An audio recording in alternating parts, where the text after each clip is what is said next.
My name's Leslie Peterson, and I help bloggers turn their modest websites into thriving online enterprises with SEO, email marketing, and a little hard love encouragement to always move forward consistently and with a plan.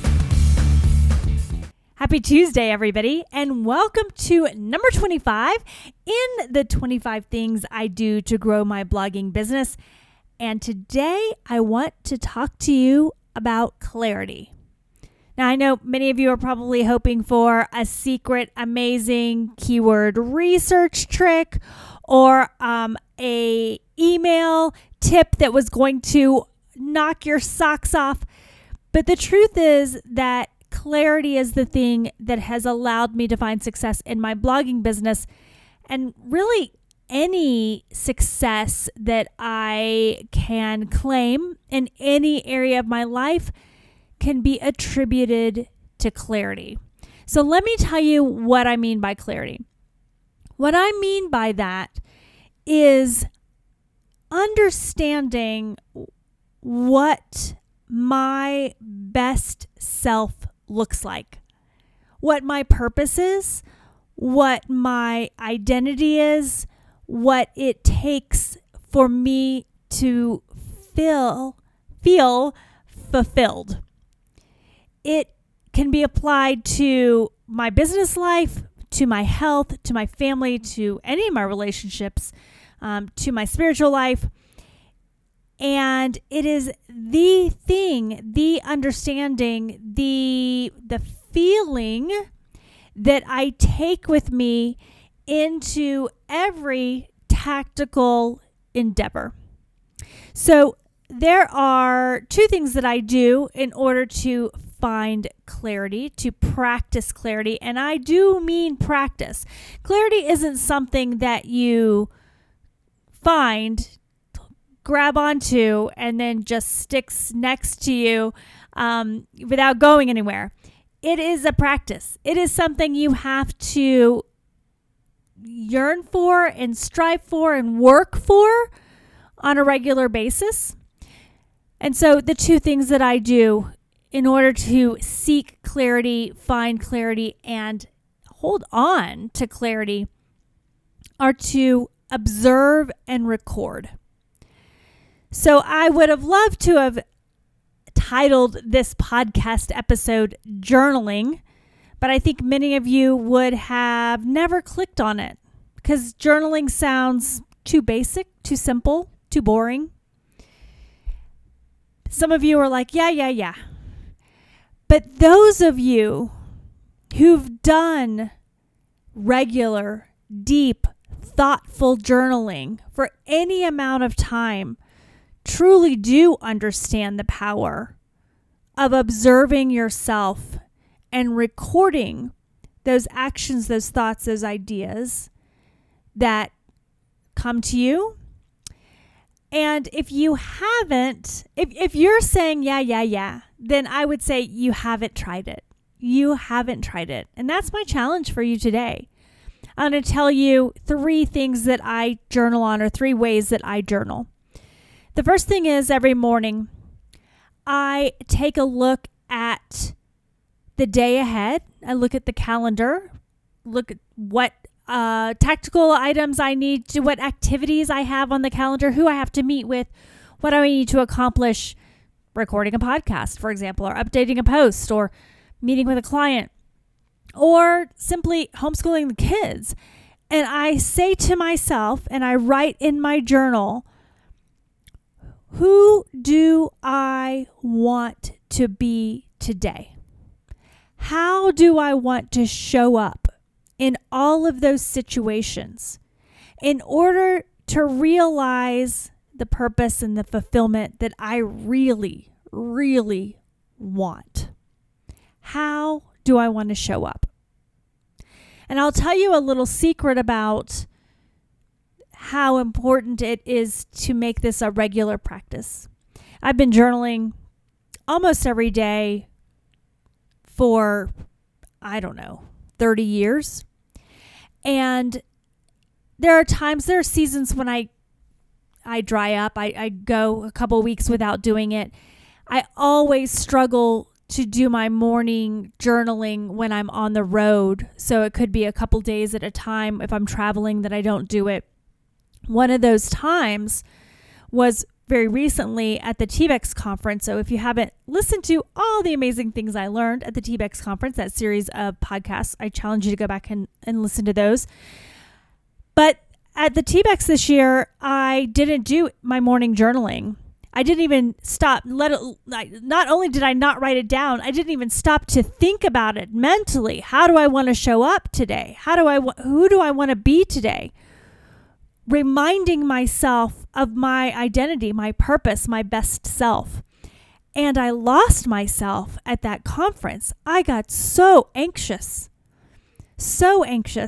I did a Facebook Live for my Facebook group when I was there, and I basically said, I'm feeling so much anxiety.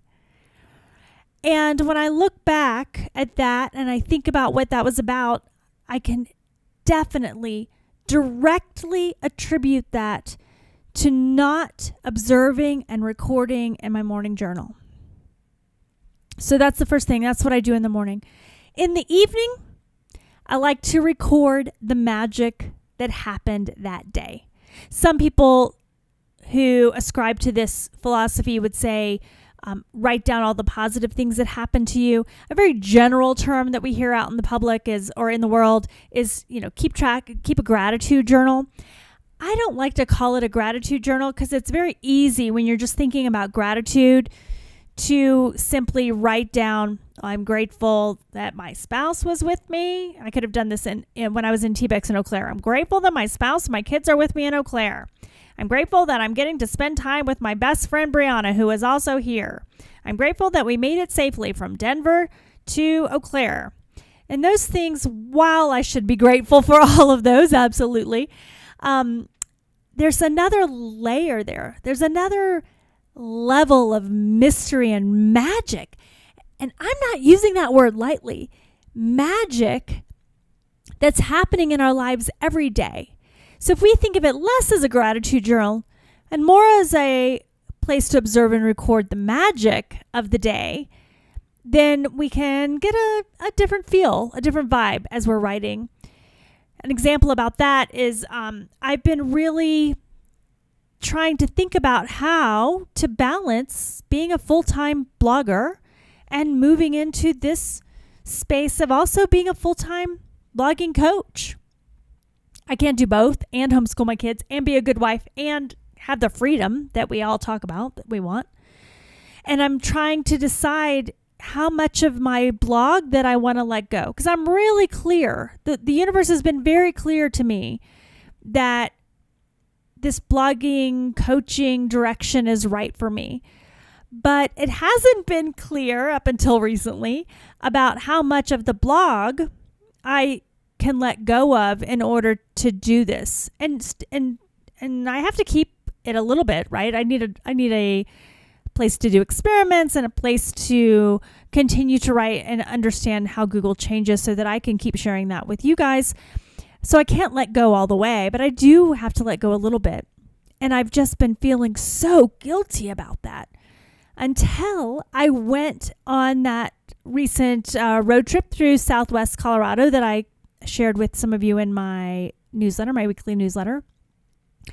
And I listened to the story that the ranger shared about Mesa Verde National Park, which we visited. And I think I've relayed this story already, so I won't belabor it, but a lot of people ask, well, where did everybody go who lived in these cliff dwellings at Mesa Verde? And the response that the ranger had was, well, we didn't go anywhere. We're still here. We just moved from those cliff dwellings. He was a descendant of those Pueblo natives. We moved from the cliff dwellings. We moved south. Many of us moved to Arizona. Many of us moved to New Mexico, he was saying. So we didn't go anywhere. And he talked about how difficult it was, though, to leave those dwellings that their ancestors had so diligently built. These were beautiful, beautiful dwellings. If you've never looked at pictures of Mesa Verde National Park, please do that. But he talked about how hard it was to leave that. not just the fear of not knowing what the future held, but also the sadness that comes with leaving something that you've built with your own hands. And I can't even imagine. I'm applying this to my blog, but I've only been working on it for less than 15 years. These people are leaving things that their ancestors built. He said, but we move forward because we knew there was something there waiting for us. It was calling us. It was already there, and it was just waiting for our arrival. That was beautiful, magical words to me. And what's interesting is I'm getting a little teary-eyed recording this with you. I didn't record that in my journal that night because I couldn't get the words just right. I just made notes, Mesa Verde, they didn't go away. They just moved, and all these things. And over the next week or so, and this is very recent, but over the next week or so, there were so many metaphors, stories that have been coming into my life.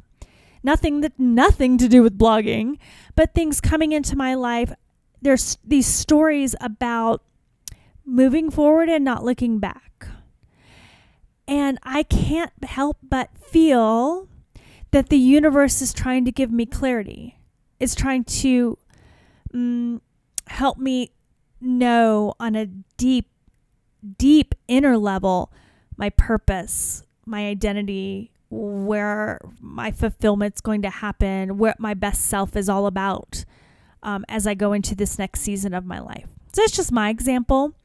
But I would encourage you, if you've been thinking about a gratitude journal, but you just can't get past that level of thank you for the trees outside and thank you that I can turn the water faucet on and I have clean water. If you can't get through those basic things, then stop thinking about it as a gratitude journal and start thinking about it as a means of recording the magic.